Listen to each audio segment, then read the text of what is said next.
बेकसूरों को जेल में डाला जाएगा और दंगाई प्रवचन देंगे।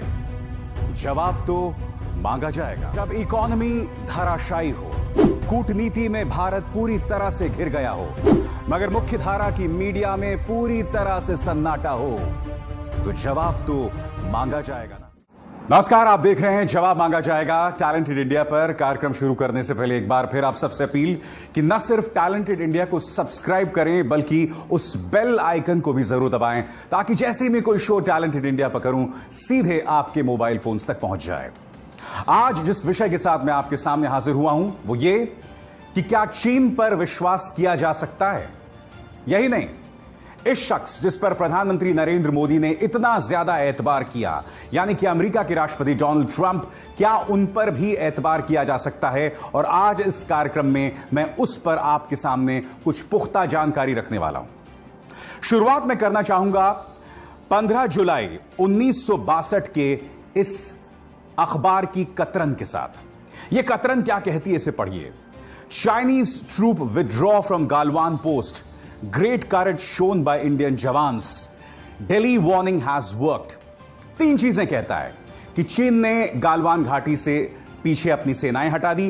दूसरी बात कि भारतीय जो सैनिक हैं उनका शौर्य काम आया। और तीसरा, दिल्ली की जो चेतावनी है वो काम आई। मगर क्या आप जानते हैं इसके कुछ हफ्तों बाद क्या हुआ था?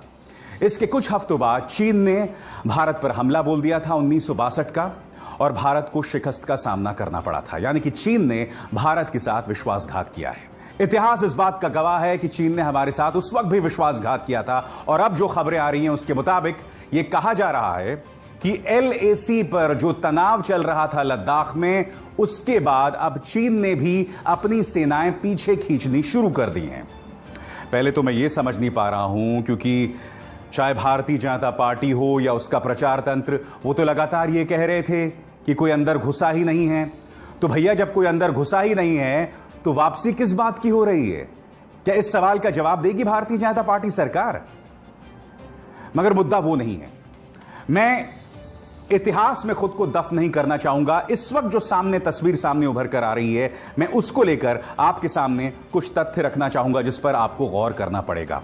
सबसे पहले आपको इस बात पर गौर करना पड़ेगा कि चाइनीज विदेश मंत्रालय ने इस मुद्दे पर क्या कहा है और भारतीय विदेश मंत्रालय ने इस मुद्दे पर क्या कहा है। आपके सामने एक एक करके मुद्दा मैं आपके सामने उठाऊंगा। सबसे पहले, दोनों देशों के विदेश मंत्रालयों के बयान में फर्क। और यह फर्क किस तौर पर सामने उभर कर आता है आपकी स्क्रीन पर? LAC का जिक्र, जहां भारत ने अपनी तरफ से LAC का जिक्र किया है, चीन ने उसका जिक्र अपने फॉरेन मिनिस्ट्री के बयान में किया ही नहीं है। और वो मैं आपको पढ़ के सुनाना चाहूंगा। LAC से पीछे हटने या डिसएंगेजमेंट, और भारत का कहना है इस प्रक्रिया को जल्द से जल्द अंजाम दिया जाना चाहिए। LAC और भारत चीन सीमा पर चरणबद्ध तरीके से दोनों पक्षों को पीछे हटना चाहिए। भारत ने यह भी कहा है कि दोनों पक्षों को LAC की इज्जत करनी चाहिए और इसे बदलने के लिए कोई भी एक तरफा कदम नहीं उठाना चाहिए जिससे क्षेत्र की शांति भंग हो। यानी कि भारत सरकार साफ तौर पर LAC का जिक्र कर रहा है। मगर चाइना का बयान भी आपकी स्क्रीन पर। चाइना के विदेश मंत्रालय ने LAC का जिक्र तक नहीं किया। इसकी इज्जत करना तो बहुत दूर की बात है। उसका कहना है आपके स्क्रीन पर, हाल ही के दिनों में दोनों देशों के बीच सैनिक और कूटनीतिक संपर्क में मिली तरक्की का स्वागत किया जाना चाहिए। बातचीत और वार्ता की प्रक्रिया जारी रहनी चाहिए। दोनों पक्षों के बीच बनी सहमति पर त्वरित कार्रवाई की जानी चाहिए और फ्रंट लाइन सेनाओं के पीछे हटने की प्रक्रिया को पूरा करना चाहिए। देखा आपने, LAC का जिक्र भी नहीं। और आपको इस बात को समझना होगा कि चीन LAC का जिक्र क्यों नहीं कर रहा है, क्योंकि LAC का उल्लंघन भारत नहीं कर रहा है, LAC का उल्लंघन चीन कर रहा है। लिहाजा उसके लिए LAC के कोई मायने नहीं है। LAC यानी लाइन ऑफ एक्चुअल कंट्रोल, जिसकी गरिमा को बनाए रखना चाहिए। तो ऐसे में मैं जानना चाहता हूं, अगर अपने विदेश मंत्रालय के बयान में चीन लाइन ऑफ एक्चुअल कंट्रोल का जिक्र ही नहीं कर रहा है, तो हम उस पर भरोसा कैसे कर सकते हैं? इसके बाद भारतीय विदेश मंत्रालय ने अपने आधिकारिक बयान में न तो दोनों पक्षों में हुए संघर्ष का ही जिक्र किया है, जिसमें 20 भारतीय सैनिक शहीद हुए, और न ही गालवान घाटी का जिक्र है।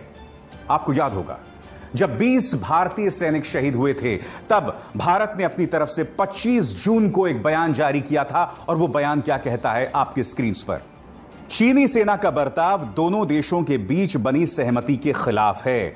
25 जून को दिए गए बयान में यह भी कहा था भारत ने कि चीन ने गालवान घाटी में घुसकर एलएसी पार करके भारतीय जमीन पर ढांचे बनाए थे, और अब ना गालवान घाटी का जिक्र है, ना भारतीय सैनिकों की शहादत का ही इस बयान में कोई जिक्र है।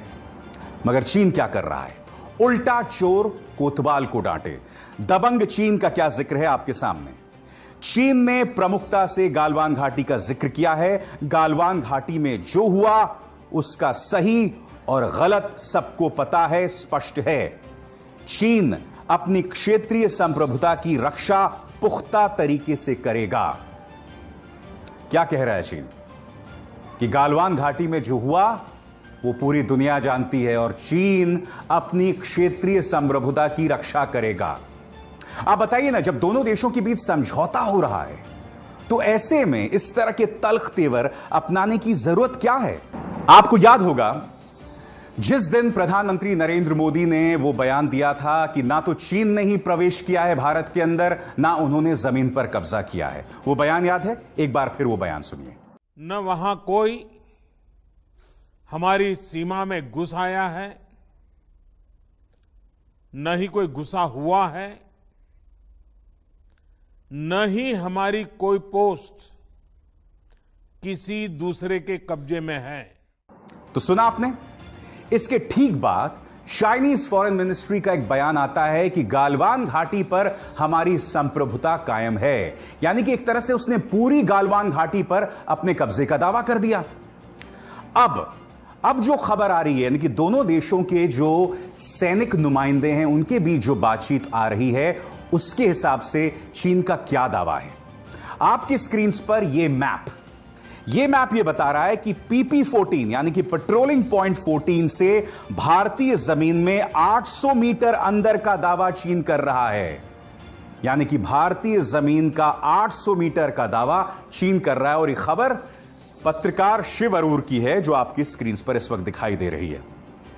सबसे पहले मैंने आपको यह मैप दिखाया जिसमें चीन इस 800 मीटर पर दावा कर रहा है, और उसके बाद शिव अरोर की एक खबर जिसमें वो ये कह रहे हैं कि चीन पेट्रोलिंग पॉइंट 14 से 800 मीटर अंदर का दावा कर रहा है। दिक्कत यह है, ऐसे में जो लोग ये दावा कर रहे हैं कि ऑल इज वेल, चीन नरम हो गया, चीन डर गया, मैं जानना चाहता हूं, अगर चीन डर गया है तो यह बात उसके बयानों में क्यों नहीं दिखाई दे रही है? आखिर चीन इस कदर तल्ख तेवर क्यों अपना रहा है? मानो वो फिर से लड़ाई चाहता है। इसकी वजह क्या है? क्या इस मुद्दे को लेकर पारदर्शिता बरतने की जरूरत नहीं है? ऐसे में आज मैं कुछ सवाल आपके सामने रखना चाहूंगा, जवाब मांगा जाएगा के जरिए। मुद्दा नंबर 1, भारत को संभल कर आगे बढ़ना होगा। मुद्दा नंबर 2, दगाबाज चीन पर भरोसा नहीं किया जा सकता। चीन की कथनी और करनी में फर्क है, हमें नजर रखनी होगी। और इसके बाद मुद्दा नंबर 3, और यह बहुत अहम मुद्दा है कि सियासत के नाम पर देश के हित कुर्बान नहीं किए जा सकते। जी हां, आप सियासत कीजिए, मगर यह वो मुद्दा नहीं है जिस पर सियासत नहीं की जा सकती। और यही वजह है कि मैं बार बार इस कार्यक्रम में आपके सामने कह रहा हूं कि चीन पर विश्वास मत कीजिए। और मैं सिर्फ 1962 की अखबार की इस कतरन की बात नहीं कर रहा हूं कि किस तरह से पहले भारत पीछे गया और उसके बाद चीन ने हमला बोल दिया। नहीं, इस वक्त भी जो सामने सबूत उभर कर आ रहे हैं, मैं उस आधार पर कह रहा हूं। और अब जो मैं आपके सामने प्रमाण रखने वाला हूं, उसके बाद आपको इस बात पर यकीन हो जाएगा कि चीन पर किसी भी सूरत में विश्वास नहीं कर सकते हैं। क्या आप जानते हैं कि बैंगलोर स्थित एक संस्था है जिसका नाम तक्षशिला संस्था है। तक्षशिला इंस्टीट्यूट ने गूगल मैप से यह मानचित्र आपके सामने पेश किया है, जो आपके स्क्रीन पर है। उनकी रिपोर्ट क्या कहती है, मैं आपको बताना चाहूंगा। मगर उससे पहले मैं आपको यह बताना चाहूंगा, आप जानते हैं कि डोकलाम में भारत और चीनी सैनिकों के बीच संघर्ष हुआ था। करीब 73 दिनों के बाद भारतीय जनता पार्टी सरकार ने हमसे कहा था कि डोकलाम में हमने जीत हासिल कर ली है। मगर क्या आप जानते हैं, 2017 दिसंबर 2017 से लेकर दिसंबर 2019 के बीच, यानी कि जब भारत ने जीत का दावा कर लिया, चीन लगातार रोड बनाता रहा। और उसका प्रमाण गूगल मैप का यह मानचित्र है जो आपके स्क्रीन पर है। यह मानचित्र क्या कहता है मैं आपको बताना चाहूंगा। Map accessed from Google Earth shows that the development of roads towards the Torsa Nalla at one end of the Jhamperi Ridge, which is Bhutanese territory, continued between December 2017 to December 2019. यानी कि उस समझौते के बावजूद चीन सड़क बनाता रहा जो कि तोरसा नल्ला की तरफ जा रही थी, जो कि भूटान का क्षेत्र था। और हमें यह बतलाया गया था कि चीन पीछे हट गया है और ऐसे में यह जीत भारत की हुई है। यही नहीं, भारत के लिए दोहरी मुसीबत भी है इस वक्त जो चीन के साथ उसका संघर्ष चल रहा है उसको लेकर। और वो दोहरी मुसीबत क्या है वो अजय शुक्ला अपनी इस रिपोर्ट में बता रहे हैं। पहली बात, वो ये कहते हैं कि चीन अब भी पैंगोंग 100 पर अपने कब्जे पर चर्चा करने को तैयार नहीं है। जैसे कि आप जानते हैं कि फिंगर 8 और फिंगर 4 के बीच में 8 किलोमीटर भारतीय जमीन है और फिंगर 4 तक चीन पहुंच गया था और उसने अपने ढांचे बना लिए थे। चीन इस पर चर्चा करने को तैयार नहीं है, वो जगह जो भारतीय जमीन है। अब आपके स्क्रीन पर क्या आप जानते हैं कि patrolling point 14, patrolling point 15, patrolling point 17 और पेट्रोलिंग पॉइंट 17A, इन तमाम जगहों पर हमारे भारतीय सैनिक आराम से जा सकते थे। अब जो समझौता हुआ है उसके हिसाब से दोनों ही पक्ष 2 किलोमीटर पीछे हटेंगे।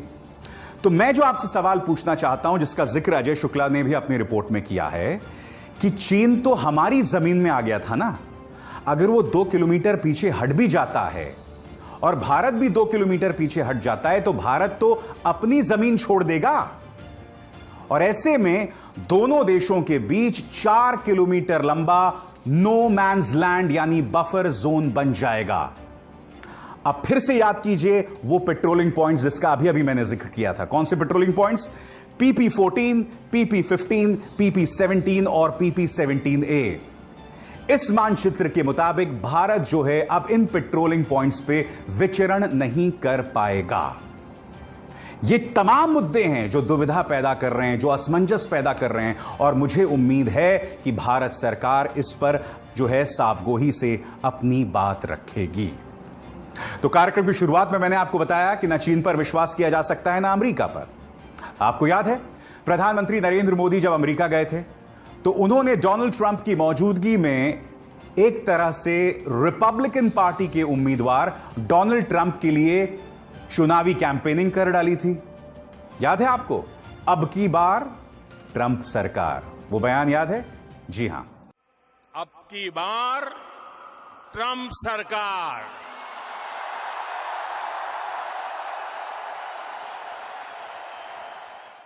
उसके बाद ट्रंप भारत आते हैं।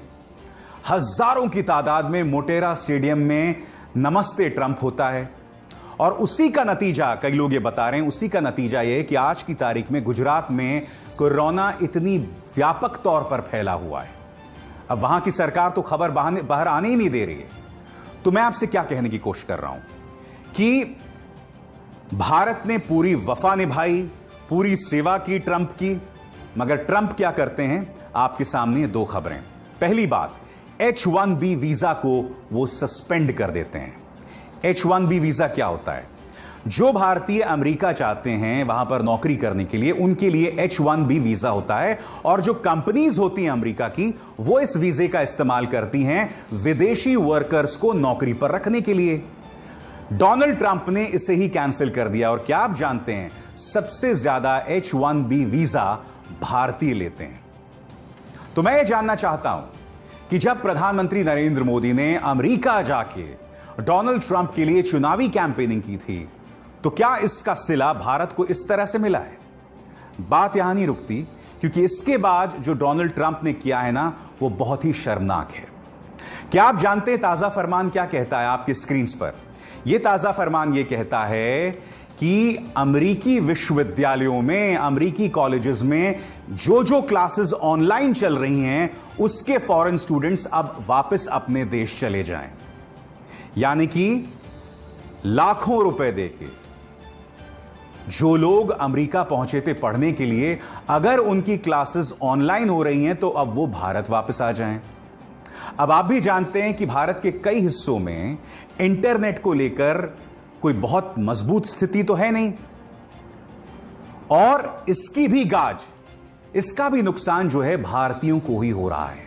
ऐसे में बीजेपी सरकार से मैं जानना चाहता हूं कि आपने इस शख्स पर इतना एतबार क्यों किया? आपने इस तरह से शख्स की इतनी आवभगत क्यों की? क्योंकि ये दोनों ही फैसले बताते हैं कि डोनाल्ड ट्रंप भारत के लिए सही विकल्प नहीं है। और इस देश में ढेरों ऐसी तस्वीरें सामने उभर कर आई हैं जहां डोनाल्ड ट्रंप की आरती उतारी जा रही थी। तो आज जवाब मांगा जाएगा में मैंने आपके सामने 2 मुद्दे उठाए। मुद्दा नंबर 1, चीन पर विश्वास नहीं किया जा सकता। मुद्दा नंबर 2, अमेरिका पर भी विश्वास नहीं किया जा सकता। तो आप कहेंगे भैया किस पे विश्वास किया जाए? हमें किसी पर विश्वास नहीं करना चाहिए, हमें खुद पर विश्वास करना चाहिए, खुद में विश्वास होना चाहिए, और हम सबको एकजुट होना चाहिए। क्योंकि अगर हम बिखरे हुए रहेंगे, अगर भारतीय जनता पार्टी अपने ही विपक्ष को टारगेट करेगी, अपने ही पत्रकारों को टारगेट करेगी, अगर इसी तरह से हम तू मैं करते रहेंगे, कुत्ते बिल्लियों की तरह लड़ते रहेंगे, तो देश बिखर जाएगा, देश को नुकसान होगा। इसलिए हम सबको एकजुट होकर रहना है। अभिसार शर्मा को दीजिए इजाजत। नमस्कार। अगर आपको हमारे वीडियोस पसंद आए तो प्लीज लाइक करें, सब्सक्राइब करें और शेयर करें।